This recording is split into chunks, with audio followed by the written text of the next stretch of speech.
There he is. We're here. Ross? All right. I think I made it. All right. This guy, you look like like you're a skin doctor, like straight out of L.A. Hollywood. Dude, I am straight out of L.A. Hollywood. Where do you think I am?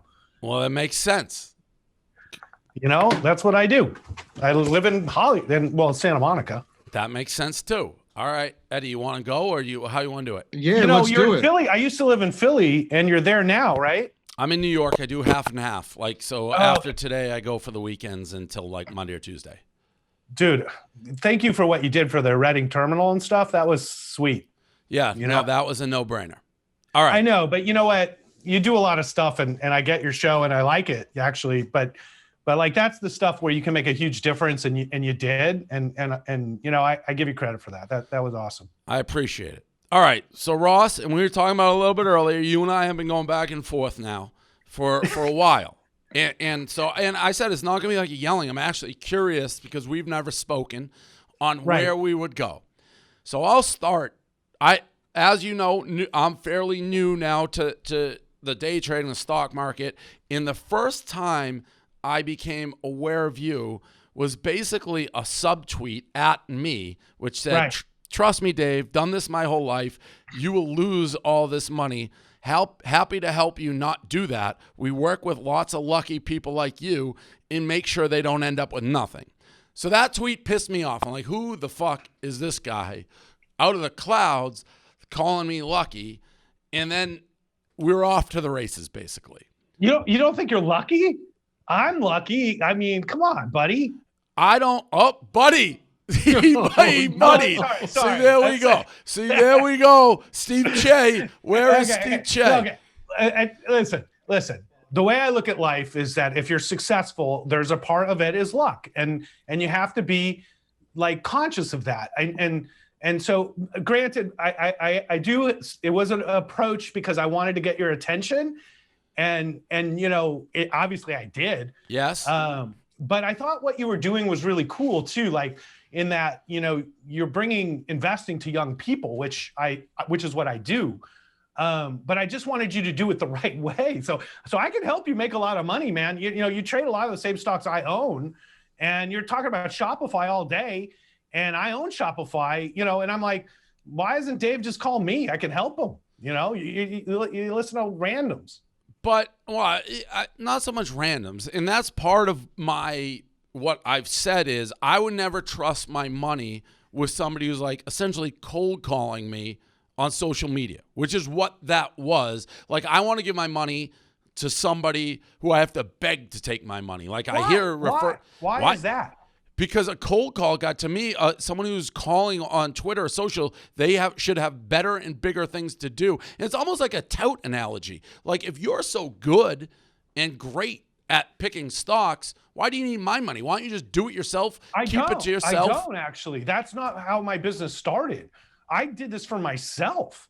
Like, the whole purpose was I'm a musician actually. So I have a music company, and I was like, how do I make money? And I was like, so I was trading stocks and I was making money. I was like a kid. So this kind of made sense. And then the entertainment industry sucks, so I was like, I don't want to be in this. And so I started in 94, just like working as an independent advisor, just because I had no other job really. And people came to me. So what I decided was, instead of just working for rich people, see, the problem with working with rich people only is most are assholes. And so it's like, if I run this boutique business where all I have is 20 really wealthy people who just bust my balls all day, it's not really what I do. You see what I'm saying? So what I decided was, you're on social media getting your balls busted by me and other people and back and forth. Just by you. I'm not the only one. I'm not the only one. I'm not the only one busting balls. Like when I tweet that, everyone's like, "Oh, this guy's the worst." Like, I got a lot of that. Well, because I just beat all the Tesla short sellers. I'm one of the biggest Tesla investors in the world. And so, like, what happened last year was we invested a lot of money into Tesla many years ago. But like last year, Tesla got into being this, like, Elon's crazy. So like he kind of got me as well as into a real pickle, and we were losing a lot of money. And And, so I spent some time working with Elon, and he convinced me to invest a lot more money in Tesla at the low. And the short sellers, so I'm on TV like every day. So I'm on Talking some about show. Tesla, you mean? Yeah, talking about stocks. So I'm Right. on CNBC or CNN or Fox or whatever. Which day. I have a problem with all those talking heads. Listen, they let me on. So I get where you're coming from. I can't insult them because like they let me on. But like I own stocks, and like people like Elon need me to talk about Tesla in the media because he doesn't talk to them. So you're Elon Musk, no offense to you, does not need you to talk about Tesla in the media. Well, you're wrong. No, you're I'm wrong. not wrong. Elon Musk is like the most. I have emails from Tesla right now thanking me every day for what I do. But I get that shit too from companies I get put on the list. If you disappear and fall in a lake tomorrow, nothing changes with Tesla. As of now, yeah, that's true. But last year, that wasn't true. Well, I wasn't trading last year. I can only go on what I know from I've been doing it. And since I've been doing it, you're irrelevant to Tesla. Listen, my small part of the Tesla story is what it is. You can ask the internet what they think of it. I know that you're huge in Tesla, but I can say definitively since I've been doing it. It doesn't matter because what happened was we made I think we made over $100 million trading Tesla this year. And like we beat Chanos, Einhorn, the dude from The Big Short. Yeah, but all right. Since I've been doing it, I'm beating Warren Buffett. I'm beating all those guys as well this year. You're not. What do you mean? Listen, I'm not. Listen, it's not comparable. Look, why are you comparable? Because I manage $1.5 billion. Yeah, but that's over multiple people. It's a different game, dude. Yeah, it's like, my game's tougher. It's my money. No, what do you mean? It's very easy to invest other people's money. You are accountable to yourself. Yeah, but when you lose other people's money, you still eat at the Four Seasons having filet. No, you do. It's other people's money. I was already rich before. I ate at the Four Seasons before. So then why do you do that? You out of the goodness of your heart, you're like, I want to make other people money as opposed to No. I get paid off of that, of course. But you're missing the point. Like when somebody comes to you and say, this is my life savings. I'm 48 years old. I've worked my whole life. Right. Okay. Don't lose it. Okay. Because if I lose $1, they're pissed off. If I make them $1,000, they don't care. If I lose $1, they're pissed off. Okay. Correct. $1. Now you haven't had that happen yet. See, like if the stock market gets a big correction coming right now. Okay. Let's be honest. You've been saying that now for a while, right? For all year. All year. All right. So I'm a bear. I'm still a bear. And I've made a lot of money this year. I'm doing really well with half my money not even in the stock market. Meanwhile, you're on margin, fully margined. And what I'm saying is you're in a very vulnerable position right now. So right, but you've been saying that for a year. Listen, the way it's a long-term game. I've been saying it since the correction. I'm a bear since March. I'm still a bear. I've made a lot of money on the rebound, but the economy is garbage, and you can't tell me it's not. It's garbage. And so if they pump the markets up with printing money for the last 6 months, we need a stimulus. So if you don't think that if we don't pass the stimulus plan that the market's going to tank, you're wrong. But the stimulus will get passed. And by the way, I don't think they're connected necessarily. And so people have been saying I've been wrong for a year. We could crash and I'd still be up. That's how much I'm up because of the rebound and the timing of when I got involved. That's not true, because if you're on margin, you could get double whacked. Yeah, but I've already way over doubled like what I put in. So I'd be okay. And I'm in stocks I'm not in these crazy fly-by stocks anymore. But you have no diversification. You're not diversified. I'm in tech. I have a small and I have the stuff I day trade with, and then I have, I guess, who you wanted to be my guy. Don't you have a guy at JP Morgan or something? Yes, that's what I'm saying. I have that guy, the JP Morgan, who I don't really touch, and then I have the day trade. So, okay. So you come at me with that. I still, again, you do it to make. I don't think you're doing a bad job trading either, actually. I think with a little help, you could be really good. I mean, but I'm probably beating you since I've started. You're not beating me. You just said you have half your money on the sidelines. Just in full disclosure, I'm having my best year ever. But but with half your money on the sidelines? Yes, that's the amazing part. That's amazing. Tesla's up 400%. Well, that's one stock. 400%. That's a home run, though. But that's like Shopify. That's like Barstool. But if it's your top holding, if you have 60 million or something in it, it's really good. Correct. Like how much but money again, did Barstool make last year? how much of that money is yours? Well, my money is invested more aggressively than my fund. That was started. You're betting other people's money. That's like if I looked at it and said, well, Penn, we got in 26, it was at 5. How many people have Penn? Personally, I own a ton. Like you own a ton of Penn. I own a ton of Tesla. Right. So it's like, so my money isn't exactly the same as the whole that I manage. I manage other people's money much more conservatively. You than can't mine, compare like when you're like the billion. You run a fund. So like to be honest, I could go. Let me ask you this. If I was running DDTG and got licensed however I want to get licensed, I could go run $1 billion fund. I could get that money. Right. You could. But see, the problem is it's like sports. I'm in a professional sport, and every year is a season. Okay. And it's just like the Patriots.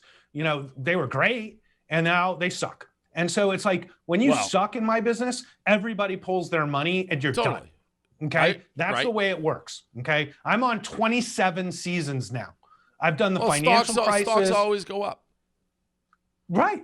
I know. I like the business. That's why the suits, that's the whole thing. Listen, my point is I don't need you. Like I can do it myself. Anybody can do it themselves. Okay, that was the whole genesis of the thing. I'll tell you, part of what you're saying is absolutely true. I 100% agree. In fact, everybody could do this themselves if they had certain types of personalities that could handle when they lose money. See, everybody can be happy when they're making money, but when you're losing a lot of money quickly, that's when you can tell who can really do this or not. And most people fold their hands. You know this. You're a gambler. Yeah. Okay? So, right. I agree. So it's like poker. It's much more like poker than sports betting, where it's like you could even have a good hand and people like fold them. Like you own Shopify. You don't need to worry about Shopify. Okay. They're going to do great. Okay. It's a great company. It's extremely expensive company, but it's great. Okay. So whether it goes up or down, you should want it to go down actually, because then you can buy more. I said my dick gets hard when it goes down because I buy more. Right. And like we just had a whole Shopify Love Fest at my firm last week. And then you do this whole Shopify Love Fest and I'm laughing because I'm like, you're right. Okay. You're right. Okay. So the issue is what price you pay for Shopify. And this is where you don't understand. Okay. So like the stock price itself doesn't make something cheap or expensive. Do you understand the way you talk is what's so infuriating when like you don't understand, like you're not smart enough, you're lucky. It's no, like, well, you are smart enough. You just haven't put in the work yet. This isn't gambling. Okay. Well, it is. It's not. It's not. It is. So like when Hertz goes up 100% a day and goes back down, people aren't gambling on the momentum of that stock. No. Listen, when I went to Australia, people were gambling on toads, like you can gamble on anything. And stock market is certainly, you can gamble on it all day. But why would you, if stocks always go up, why would you gamble? Well, because stupid. You can do two things. You can do long-term or what you think is going up, like your Tesla play, or you can be like, hey, look at this momentum on Hertz. I'm going to gamble on that, make fucking $200,000 in 10 minutes. It's just not repeatable. It's just like sports betting. So I've been in the gambling business my whole life, like casinos, and I know gambling really well. And like, you want to be the house. What don't you know well? I don't know. Like we were just doing like refrigeration and storage companies for the vaccine. And I don't really study biotech very well. Like I'm not a science guy. What stocks have you lost at? What? What have you been wrong on? Like, what's a big loser for you in a stock? The biggest loser I've had recently was a stock called Funko, and I lost like, I don't know, $1.5 million or $2 million. They make toys, and they were doing well, but there was some BS going on at the company, and the stock got hammered, and I lost money. I sold, and we're suing them, But it is what it is. You see, that's another thing you got to learn too, which is in trading, you got to cut losers quick. You got to cut your losers super quick. And you got to run with your winners. You got to double up on your winners. So, that's a big, big part of trading. When you're winning on something, it's just like poker when you're betting. Like the way you bet is just as important of what you're betting on. Yeah, that's I would agree with that. I don't think that's like rocket science. Moving on, because there's more that we get to. So that's the back and forth a little bit, how we started. And again, but you have to understand, I know what I'm doing. If I told you, like, I don't know sports as well as you know sports, but like I live this stuff. You know, I can tell you what happened in 1994, you know, with any stock you want to ask, you know, like that's who I am. What good does that do? It's like I equate it to the World Series of Poker. It's like, yeah, you have all these people when not everyone like could play basically, and you're winning a tournament in 94, then the internet comes along, everyone can do it. The Robin Hoods of the world have let even the playing field, and the suits are angry that I don't have to pay you or pay, you know, a firm to take a commission on every trade I make. I can do it myself. Right. But like, once again, you are doing it yourself, and I don't have any problem with people doing it themselves. What we've found over my entire life is that most people end up not having enough money or don't have $1 million. Like, if it was so easy, then why is only 1% of people have money? Like, if it's so easy. Well, I think the majority of the people aren't even like, I had never done it. I had money. That wasn't like I didn't have money and I wasn't doing it. It's just I'm busy doing other stuff. You're so trained, basically, everything you hear, you need a stockbroker, give a stockbroker, let them invest. And it's like a natural cycle that people have grown up like me. It's like, oh, maybe I can go do this myself. It's just not something until. Well, that's why I'm on the internet. That's why I'm trying to teach people the same thing you're trying to teach people, except I'm helping them do that. That's what my firm does. So our investment program is for young people. What is your fee structure? So we just charge 1%. That's the simplest way to look at it. Of what? Of the amount you have invested. You have $1 million invested with me. I charge you $10,000. If you lose money, do you still get paid? We get paid less. It's based off how much is in your account. But that answer was yes. We get paid less. If I lose money, I get paid less. You make money, right? Their net total of what they have in the account go down. So if they have $1 million and you lose them $500,000, instead of getting 10% of $1 million, you get 10% of $500,000. 1%. Yeah, 1% of $500,000. So you make money regardless.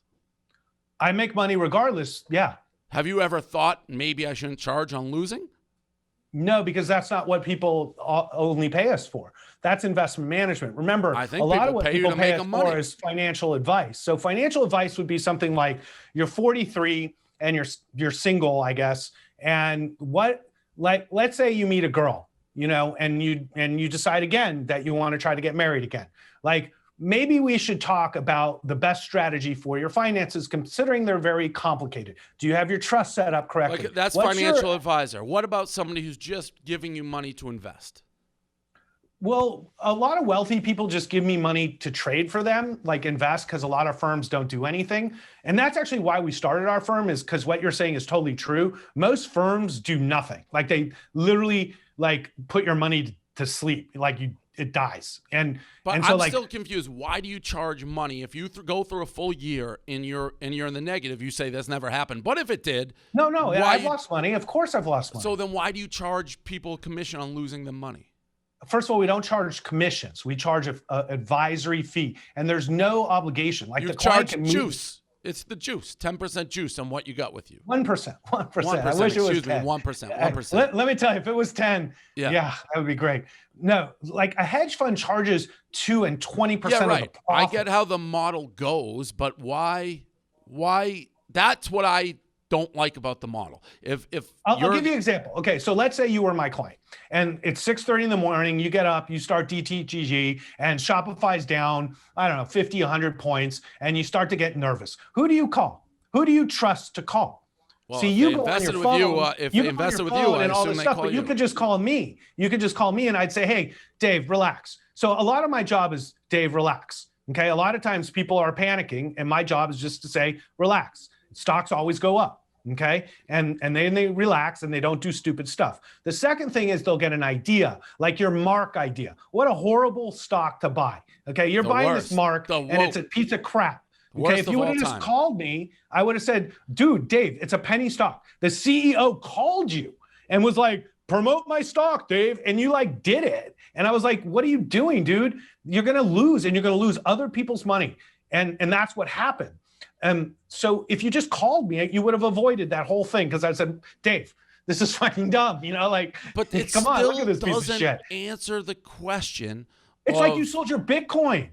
Why did you sell your fucking Bitcoin, Dave? I didn't understand it, but you're not answering the question. Well, you could have called me for 1%. You could have called me, but you would have been a $500,000. Right? If you're that good, Ross, if you're that good and you consistently are only making people money, why don't you offer that? Hey, I'm so confident in how smart I am. If I don't make you money, I don't charge you. Okay, that'll be my new deal. If I don't make you money, I don't charge you. I'll tell you why. Because when markets go down, it's because they do always go up over time. But you're a bear, so that should be good for you. Well, no, because we don't short the market, so I still want markets to go up. I just have capital to take advantage. Like if Penn Gaming gets hammered over the next quarter, like I can go in and buy the stock because I got powder. Cash. Fine. Yep. Got it. Okay. So that's what I'm waiting for, because actually you're starting to grow on me, and I'm actually starting to think maybe this Penn Gaming strategy might work. Well, that's a whole different thing. You're way off on that, but we No, I'm into online gambling. I'm in MGM. I know. Did you like that move? How much did they pay for who's the Jamie Foxx? I mean, I don't like their strategy. Trust me, I talked to them. I'm trying to convince them. You kept your money in after that deal? I bought the stock because it was so cheap when I've owned these casinos my whole life, and it got so cheap during the crisis. Did you buy Penn when it was at 5? Did you buy Penn when it was at 5? I didn't know Penn. I don't know Penn that well. And Penn is a bunch of casinos that tweeted about it 1,000 times. How do you not know about it? I learned it because of you. Oh, got it. But at the time during the COVID crisis, I didn't know Penn, and I know of Penn, like Penn and Boyd and these other players. I'm more like a Vegas guy, and I like the sports, and I like the stadium and the Raiders and the hockey team, and MGM's hooked up with all of that. So like for me, and they had tons of cash, so I was like, okay, they're going to survive either way. With Penn. See, the problem with Penn is they sold all their casinos to these REITs, and so they got to pay rent. And I'm just worried that this COVID thing, it's getting gnarly, Dave. You got to talk to people about wearing masks and stuff, because it's going to hurt your business bad. But hey, they're in locations that aren't as sensitive to COVID as a lot of other locations. That's not the reality now. Sort of, but.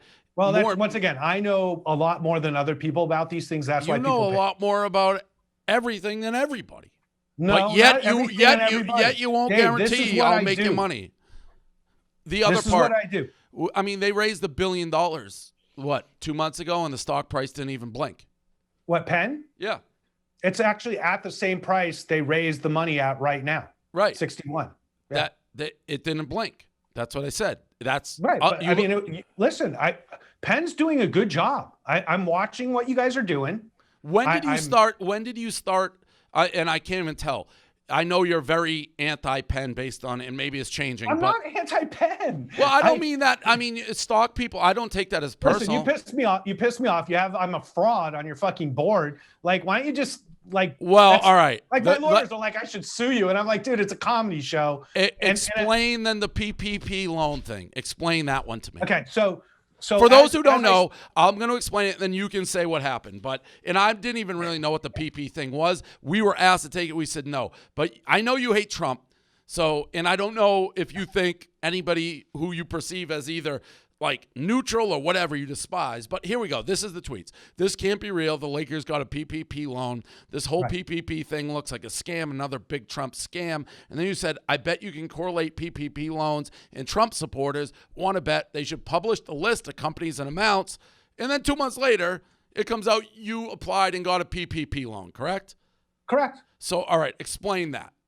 Okay, so if you go backwards and you look at how, and there was just an article in Wall Street Journal about how PPP went down, and all these big public companies that are set up like little separate corporations took millions and millions of dollars. So when the market went down, we were down I'd say 20%. We had just hired a whole bunch of people. Now, I'm not backed by private equity. I don't have, this is my company, okay? So what happened is that we're like, okay, this sucks, because we're now down, let's say $200 million. So I was down $200 million, and I'm like, okay, financial crisis, I had to fire 30% of my company. I had to close 5 offices. It was a nightmare. And I thought the market would be down like 50% by the time we were done. So first time Wells Fargo sends us this thing and says, oh, here, sign this piece of paper and we'll give you $500,000.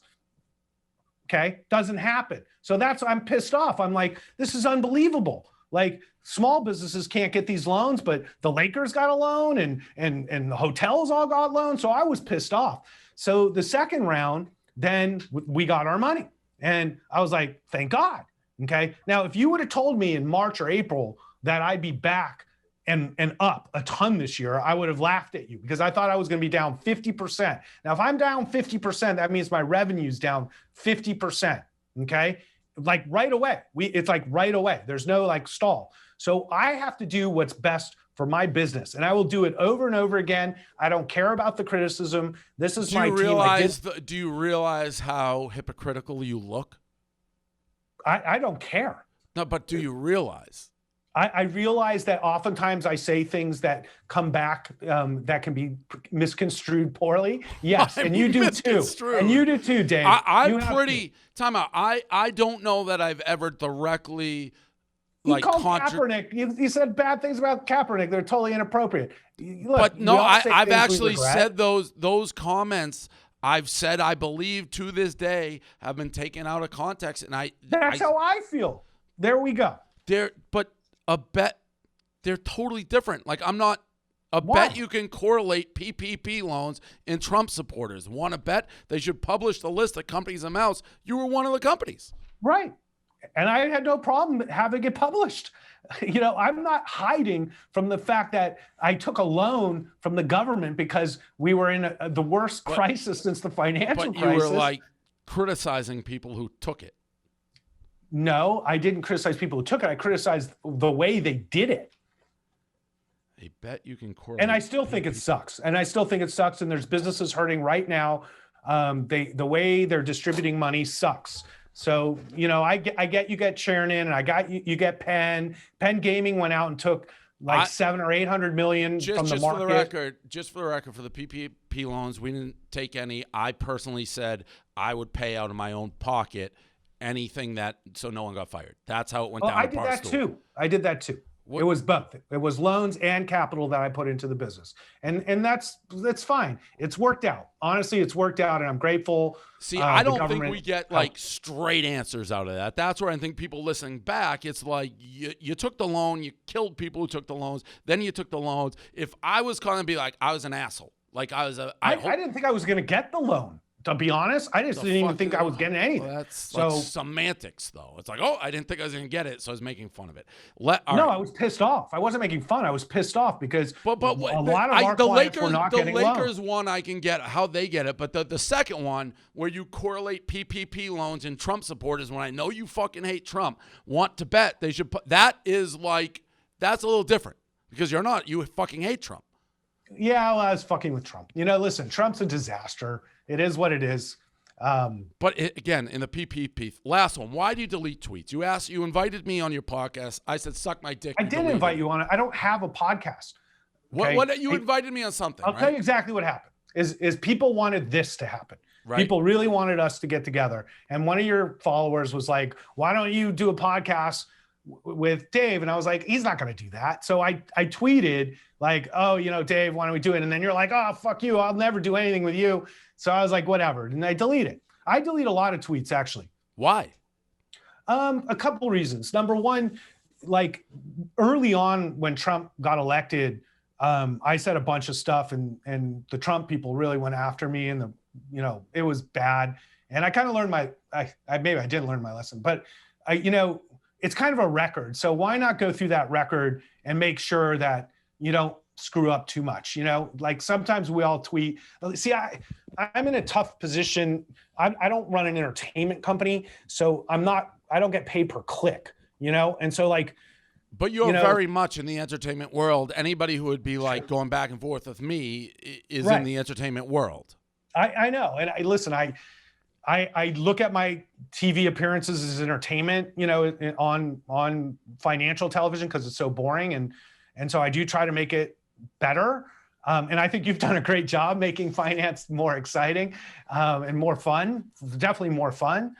But, it's just, it's a tough world when every word that you type is criticized, and people like you and me talk a lot, Right. and not all the things we say are that great. So my only thing with that, and I don't delete, I let it stay for the record, and people come at me and in my mind twist a lot of what I said, like the Kaepernick thing that you bring up. I think when you look at it objectively, you can say it's inappropriate, but it's in the tone of a talk show and what I thought a joke, and I think truth to it. But when you're giving stock advice, and I have no proof of it, I'm not saying you do it, but if you're open like I delete tweets, you're going to say, well, it never is me pro or anti-stock. How can anyone believe that? Like when you're giving financial advice, I feel I'm not like giving financial advice on Twitter. And if you're following me on Twitter, you shouldn't take that as direct well, you financial do. You certainly give, like, you've been very anti-Penn and DraftKings. That's financial advice. No, I haven't been anti at all. In fact, I'm long online gambling. I think it's a great business, and I think that the stocks were overvalued. And now they're coming back into prices that I can buy. And I think DraftKings reports after the close, and I hope the stock gets hammered so I can buy it. I use DraftKings. I'm betting on the Masters right now. So I like sports betting. So what? Then let's get it. To me, I got all the tweets are a little bit like the blurry. I can't read it. But what would be your? What is Penn trading at? As it like 62 or something? 61, 2 or something. Yeah. So what would be your price point you get in on that? Well, I've been looking at it hard because I was looking at your financials, and there's some things in there I don't quite get. But if we can get COVID under control, so here's the part I like, is rebranding the sports books as Barstool Sportsbooks. I don't think your app has a lot of competition, and it's just a high cost per customer acquisition. So I think it really drives business into the regular casino. So Penn does about $1 billion a quarter in regular business in the casinos. And most sports books and casinos are just boring as hell now. And they don't really attract young people. And, I was trying to get MGM to put like a cannabis lounge in the sports book. And they were like, they laughed at me, like, what are you, crazy? And I'm like, I own part of the dispensary in Vegas. It's called Planet 13. You got to look at this thing.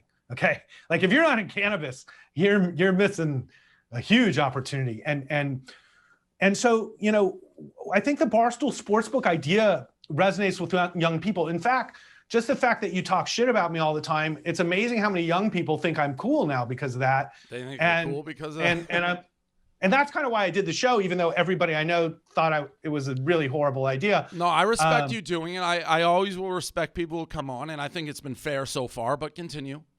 No, I mean, look, I'm actually a fan. I'm honestly, like, I do what I do on Twitter to generate business and generate activity. It's marketing. You're really good at this. You're good at this. So that's why I would think you would buy Penn. Well, the issue with Penn for me was just price. So I was pissed at myself I didn't buy it when it was like 35 or 40, because I think it's worth between, let's say, 45 and 50. So if I can get it down to 50, I'm in. So my pitch, and it's not, you can do whatever you want. When you say cost, we're going to be, there's DraftKings, FanDuel, which we pretty much help build both of those companies. Right. And then I would say we're going to be a clear 3. We're only in one state, probably like 13 to 15% after a month in Pennsylvania. Once we get more states, we didn't spend any money in Pennsylvania, none. And now they bought us, so they had to pay for the price of buying us. It was about $165 million. It's a lot. But I think the last thing was DraftKings or FanDuel spent $250 million in the last month. It's the smartest thing Penn could have done. Once again, Penn is like a boring bunch of old casinos, and you guys make it better, for sure. But you did say they overpaid for us. You tweeted they overpaid for us. Well, they paid a nice multiple for your business. And once again, my analysis of Penn is a little bit colored by the fact you calling me a fraud. So, right, that's fair. I'm willing to be less critical if you erase your whiteboard. The whiteboard, you fell victim to it, and I'll tell you why. Because I used to do it during COVID when we were inside. I'd change it every day, but I don't trade from there every day anymore.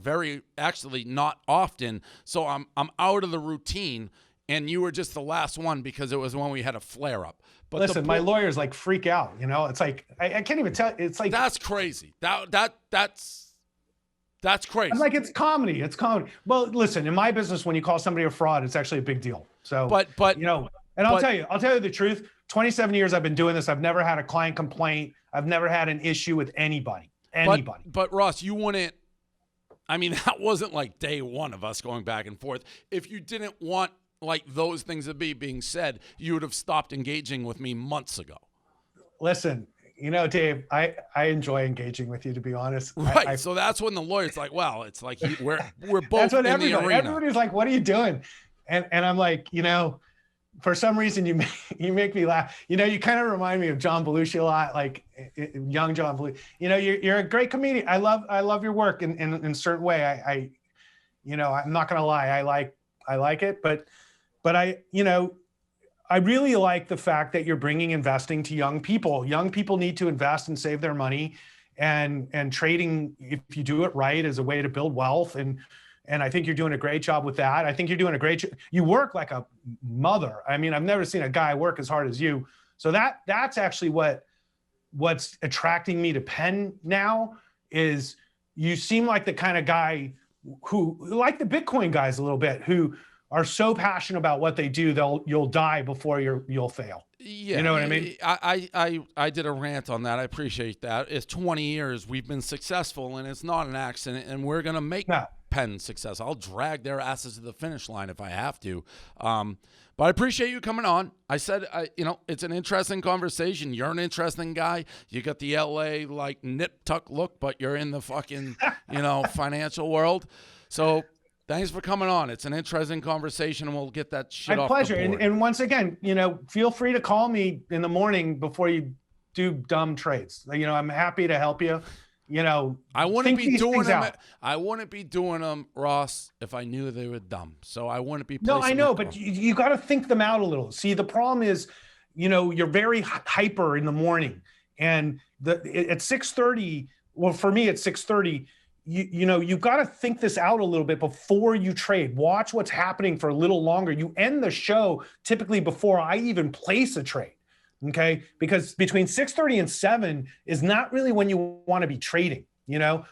Your end of the day show is when we typically are trading, towards the end of the day, not usually at the beginning of the day. But again, it would be a lot easier for me to pick up a phone and say, Ross, what are you thinking? But I've had incredible success, and whether it's my timing or whatever, it's hard to be like, yeah, I've had losers. Definitely Mark was the fucking worst in my early Boeing and all that shit. But other than that, I've been pretty good.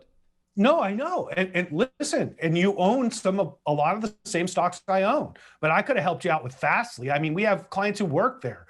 Why? I nailed Fastly. Why? Because I knew they were all dumping the stock and the thing cratered. No, I got rid of that before it. I did that before their earnings. I didn't trust their earnings. That's on the record. I said, get rid of it. I'm not like tracking your trading. I just hear what you're trading, and I was like, oh, he's trading Fastly. You should call me. You should call me. I was in on Fastly at like 50, dumped it at 100. That's a good trade. Listen, that's what it's about. It's about, you know, if sharing ideas and trying to get better. I have a whole team here that we kick these ideas around. I don't just like trade randomly stuff. I want people to like argue with me about the trade. And that's how you get better at it. Just like if I'm going to buy Penn, you know, I rather come at it not liking Penn and having somebody convince me than me just like liking it and then never like challenging the idea. All you need is this face. All right. Thank you, Ross. That was a long conversation. That's Ross Gerber. Thank you, Dave. Self-proclaimed most brilliant man in the universe. Come on. Thank you. All right. I'll talk to you later. All right. Take care, Dave. Bye.